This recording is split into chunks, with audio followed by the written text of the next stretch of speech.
Greetings, everyone.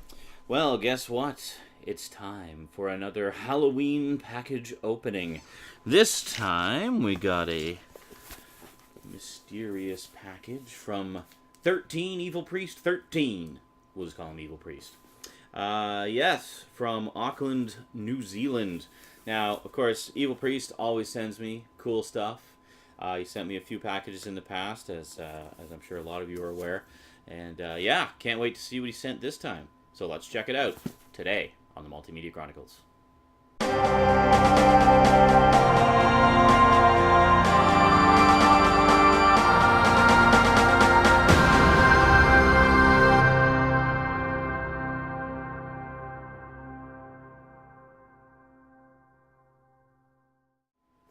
Welcome back.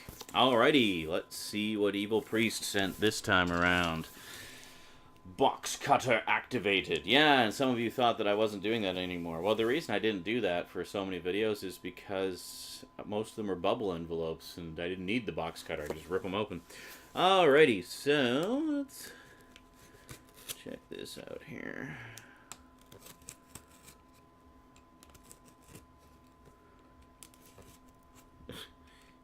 Crisscross. Alright. Is that there? No. There's more. Yep. There. And there. I guess I could have just ripped the tape off. That probably would have been easier. Oh, no. We gotta do that. But I like doing a sculpture every time, you know. Much more interesting. Okay, so we got that, and there we go. Excellent. Okay. Of course. You guys are getting smarter and smarter. You don't want to take any risk of anything being spoiled. So we have individually wrapped items. Oh, and numbered again. Okay, so this is number 6.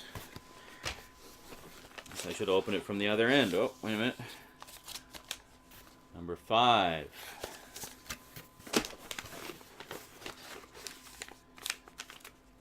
Number 4. Oh, a big one. Number 3. Number 2. Whoops. And number 1. All right. And then there's a note. I don't know that... Oh yeah, no, I guess I could have opened it from that side. See, I just went from this side because there was no visible address, but whatever. Opened it upside down. Okay, here we go. So it says, read first. So let us read this first. Excellent. Where are we going here? Okay, all right, here we go. Hey, Z! Good to see that you're back up and running after some lean months. Yeah, definitely had some lean months there. It was, yeah, I mean, it's all great now because I've settled into the new place and, you know, on top of the bills and everything. And but it was rough. It took a few longer, it took a few months longer than I had originally expected to get sort of all fully settled and up and running. But things are great now. It's awesome. I'm having a great time here. Well, as you probably noticed from all the updates I've been doing lately, I actually do have money now to enjoy life and keep on top of the bills. So that's great. Good to see that you're back up and running after some lean months. I went through some lean times with money around the same time and ended up having to sell a lot of vintage Star Wars and Transformers toys. Oh, yeah. Fortunately, I've never had to go as far as dipping into the toy chest, but as you know, I have, you know, decimated the DVD and Blu-ray collection a few times in the past. Well, that's okay. It gets rid of the flotsam and jetsam and sort of keeps things... You know, keeps things organized. Just keeps things organized. I basically just sort of stick. You know, I keep the stuff that I really, really, really care about in the collection to the bare last. Like that's the last resort stuff. I mean, I'll sell it if I have to, but you know, if I can just get by with other things that are more easily replaceable, then I'll go with those first. Obviously. Sell a lot of vintage Star Wars and Transformers toys to pay rent, food bills, etc. Anyways, the ship has righted for now, so all is well.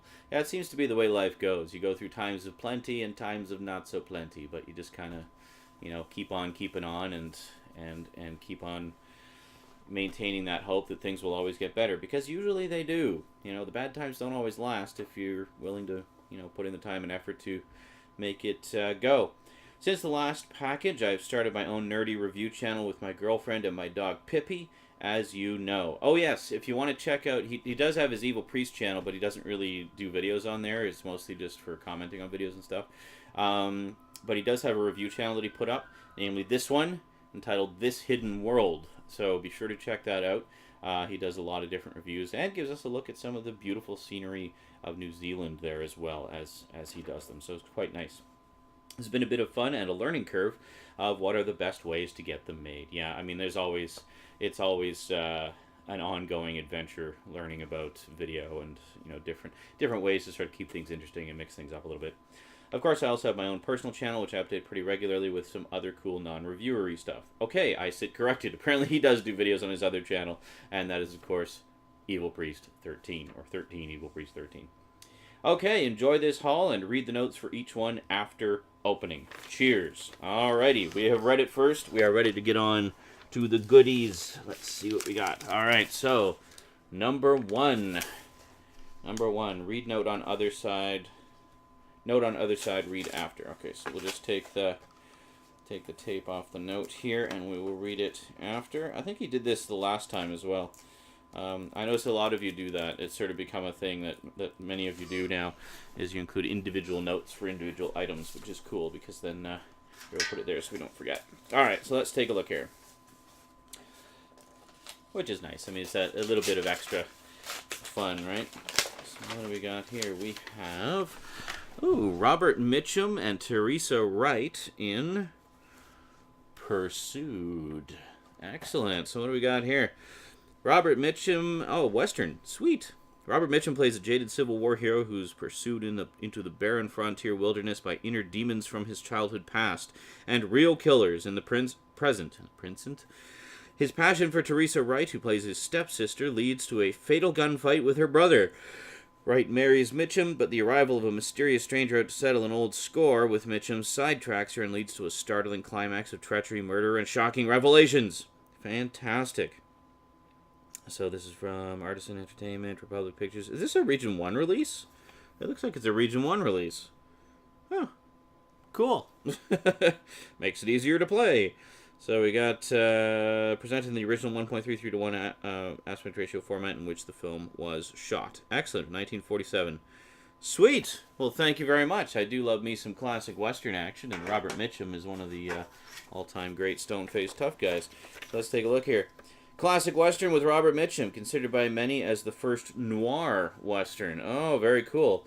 I find it a pre-runner to Leone's Westerns in many ways. Cool! Well, I definitely look forward to checking that out. I'm getting a lot of cool Westerns to check out lately. Great.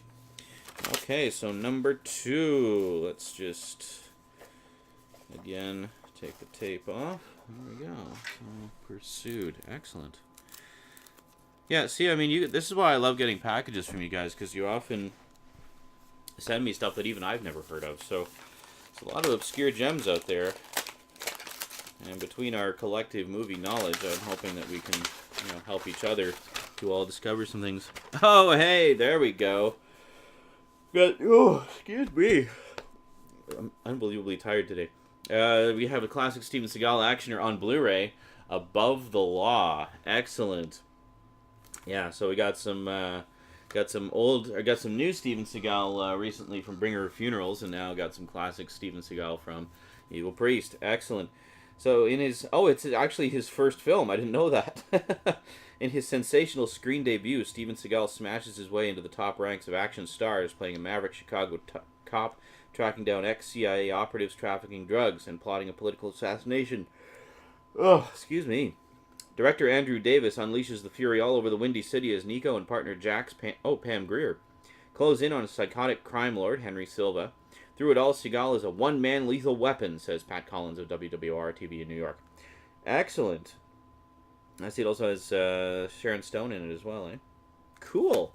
Yeah, I've really not seen a lot of Steven Seagal's movies. I mean, he's basically, you know, one of the all-time classic action stars of the 80s and 90s. Well, I guess is this the 90s? 88. So late 80s through the 90s. And then he put on a lot of weight. Alrighty, so PTO after number 2. So let's see. I love the first 5 Seagal films and dislike everything he has done since. This is genuinely badass. Yeah, as I think I mentioned before, my mom is actually a huge fan of Steven Seagal's films. And I don't think she's as discriminating. She just has a thing for Steven Seagal, so she likes all the stuff he's done, but especially his older stuff, obviously. All right, so we got a big, thick wad of package here. Number 3, PTO, please turn over. Okay, of course. So we'll just, we'll actually just put it aside again. So it feels like there's 3 in number 3. So we'll check that out here. All right. So let's see what we got.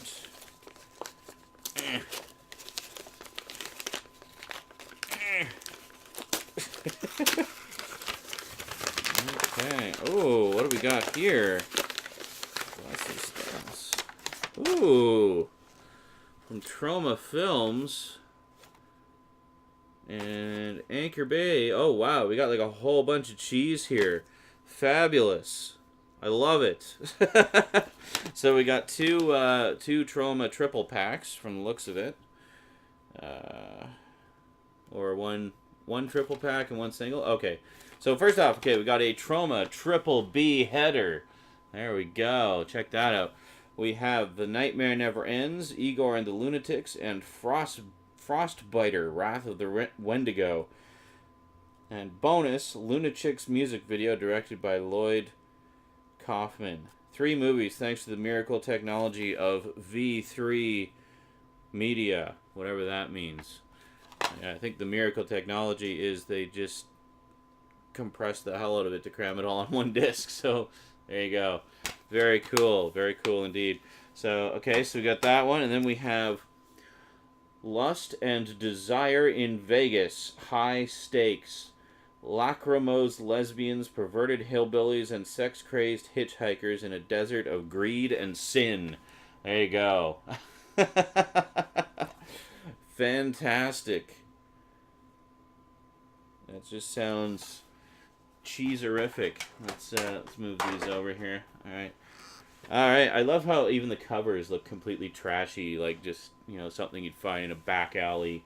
Guy in a trench coat saying, "Hey, you want to see some sleazy movies?" And then we have a drive-in double bill. This is awesome.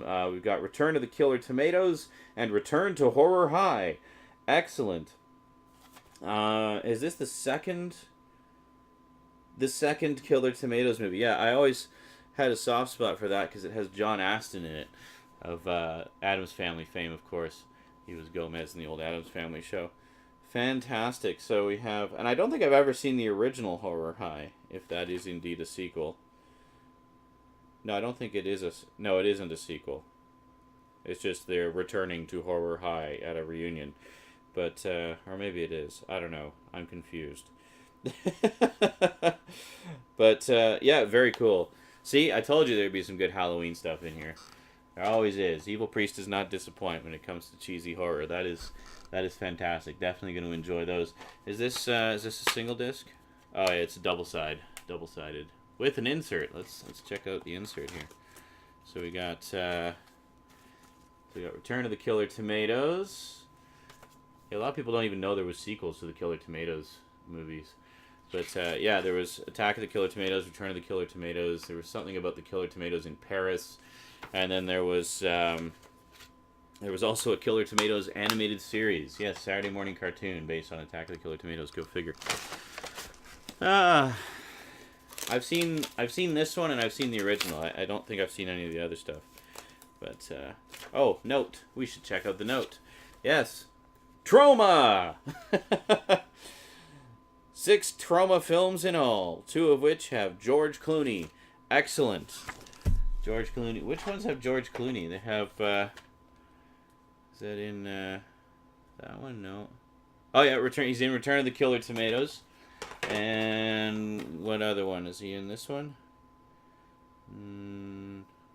No. Must be one of these ones here. He is in...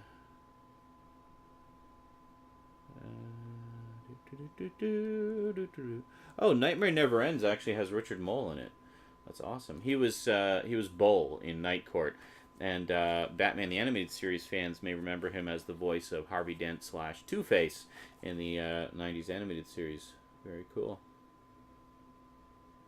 I don't know, it doesn't say. Anyway, very cool.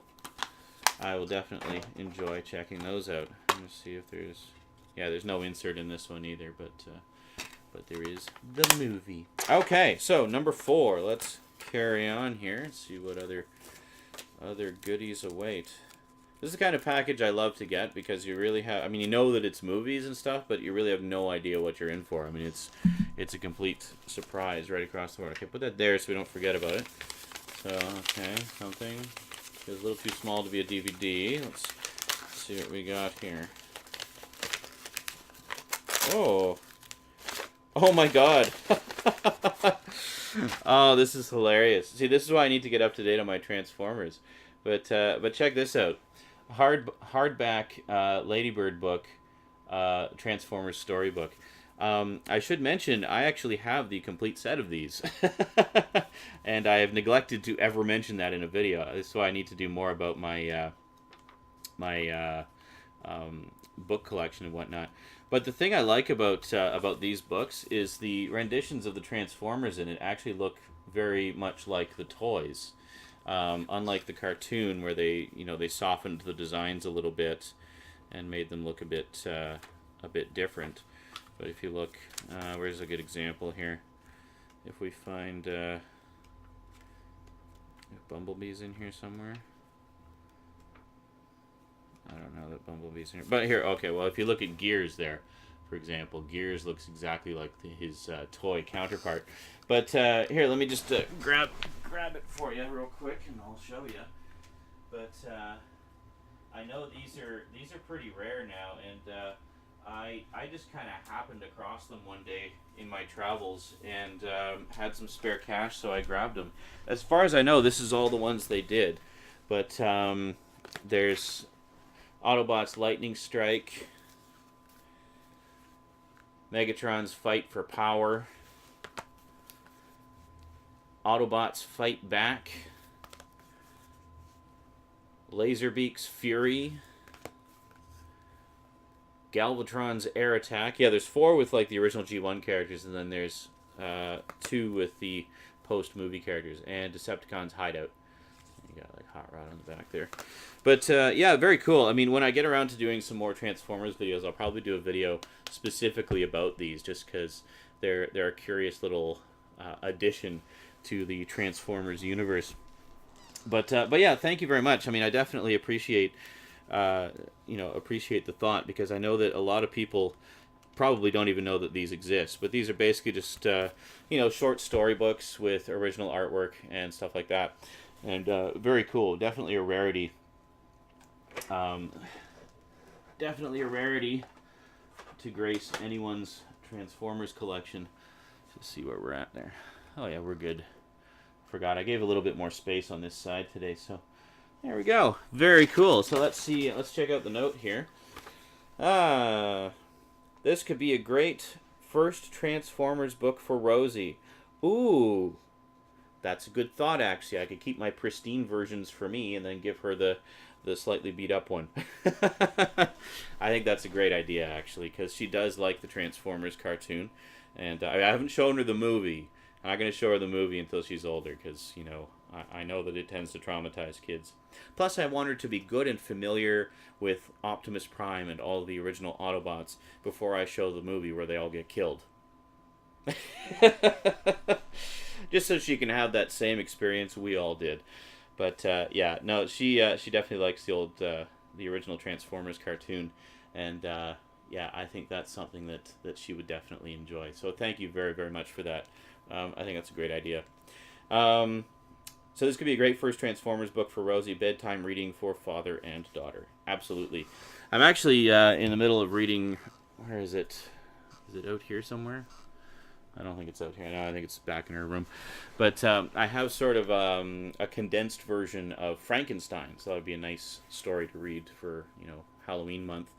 So I've been reading a few chapters of that to her every day. Well, when she's here anyway. But it's basically the original Mary Shelley story, but it's condensed down and it has a lot of pictures and stuff as well. It's not quite so flowery and verbose, but it still maintains, you know, it's pretty true to the original story. So yeah, so she's been enjoying that a lot, and she's like she'll just like sit and do coloring while I'm reading her a chapter of the story, and then she'll occasionally look over to check out the pictures and stuff. It's like, oh, who's that? Is that the guy? Is that the guy that they were talking about? And it's like, yep, that's the guy, and then that's the other guy, blah blah blah. And I'll just kind of explain as we go. But yeah, story time with Daddy and Rosie is definitely something that we enjoy and try to do as often as we can. Alrighty, so carrying on with numero 5. That's 5 in French for those who don't know. Yeah, number 5. Let's take a look. Number 5 is alive. Okay, good stuff.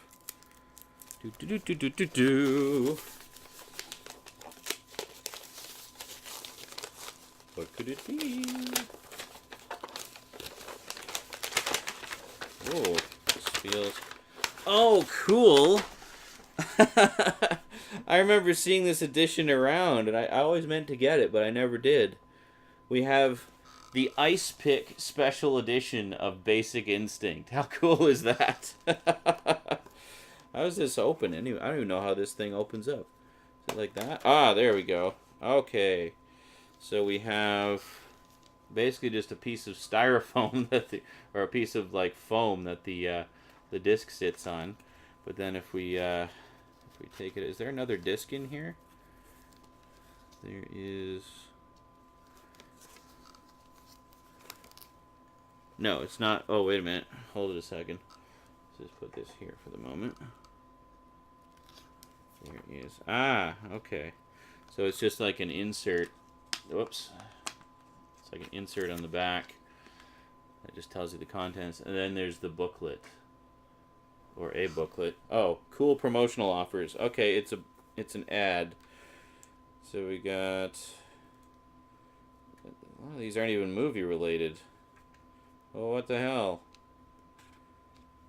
It's like... Get a subscription to Esquire magazine. Okay. And then, join the JVC Photo Club and get a copy of Trip Planner Deluxe. Oh, there's a camera, so you can make movies. It's oh, there we go. Get some DVDs cheap. There you go. That's about as DVD related as it gets. Okay, so we'll just put the foam back in there. And there you go. I see. I always thought this was metal, but it's actually not. It's just... Wow, look at that. It's actually just plastic.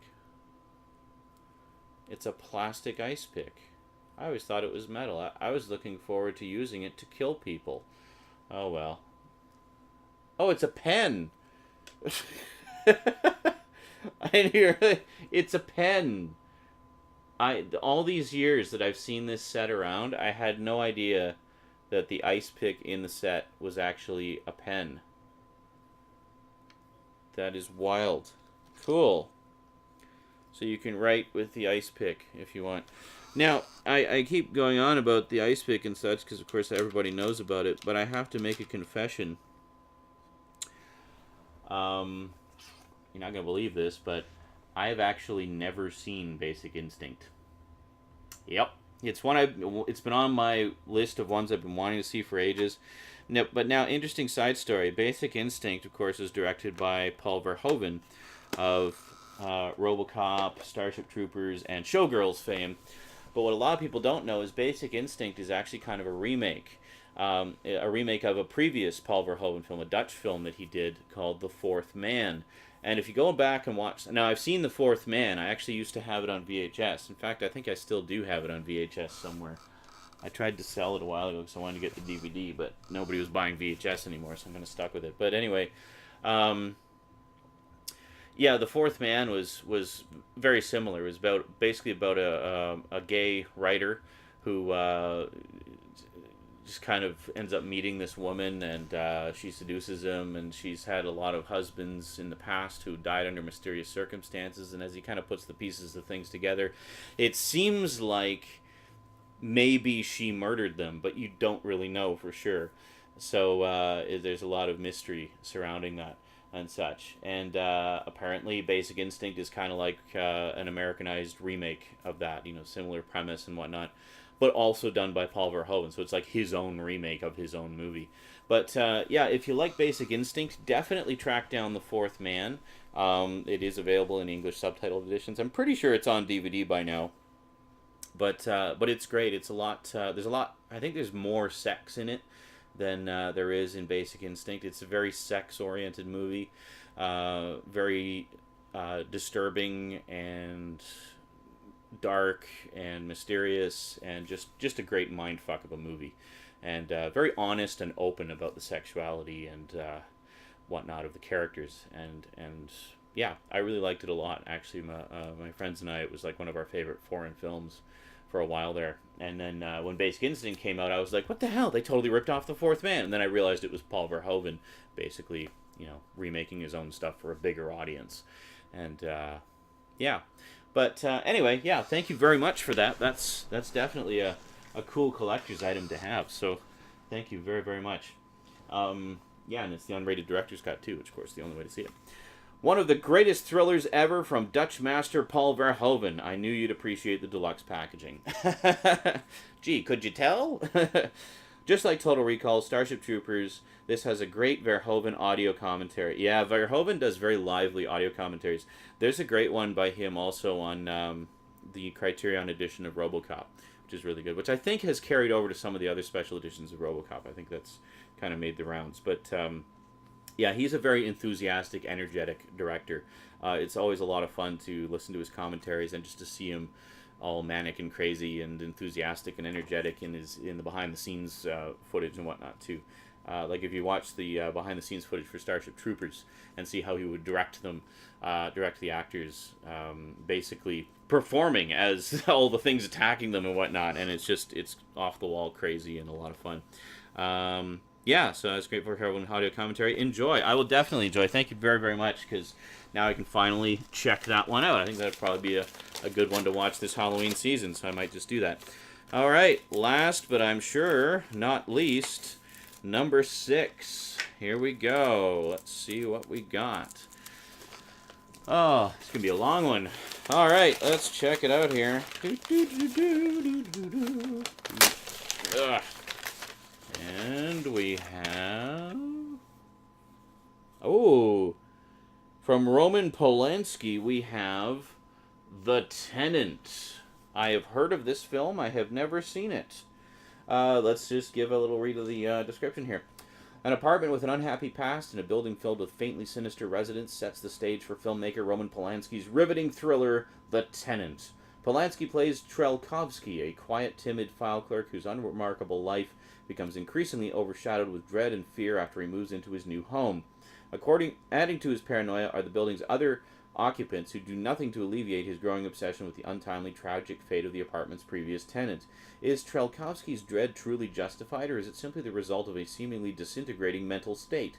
A brilliant international cast, Isabelle Adjani, Melvin Douglas, Joe Van Fleet, Bernard Fresson, Lila Kadrova, and Shelley Winters, and Polanski's own penchant for packaging and delivering unprecedented suspense, such as Repulsion, Rosemary's Baby, and Chinatown, make The Tenant a haunting, riveting film classic. Sweet! That sounds awesome! Well, I'm definitely going to enjoy checking that out. I haven't actually seen a lot of Roman Polanski's films. I have seen Rosemary's Baby. I think that might be it, actually. Yeah. I've wanted to check out more of his stuff for a while. I've heard that his Macbeth is quite a wonder to behold, because he did it shortly after the death of his wife, and it was kind of like his film catharsis. So it's like one of the most intense, violent, and rage-filled Macbeth adaptations ever. And apparently a lot of that was due... Well, they say, the best art comes out of the deepest suffering. And, well, he was definitely suffering when he made that particular film. Roman Polanski's wife was actually the one that was murdered by the Charles Manson kids, the Manson kids. Yeah, so it was shortly after that, very famous and very tragic tragedy that he went on to do Macbeth, and that was basically his creative catharsis. Little bit of behind the scenes info for you there. Yeah, so I have not seen The Tenant. I have not seen Basic Instinct. I've not seen Above the Law. I haven't seen any of these. Oh no, I've seen Return of the Killer Tomatoes. There you go. Well, good. That's a lot of new stuff to check out, and a few things that I've been meaning to check out for years, and a little something I can share with Rosie too. Awesome. Well, thank you very much once again, Evil Priest. That was fantastic, and I'm definitely going to enjoy checking all that stuff out. Alrighty, folks, that is it from me to you for now. So until next time, thanks for watching, and sayonara.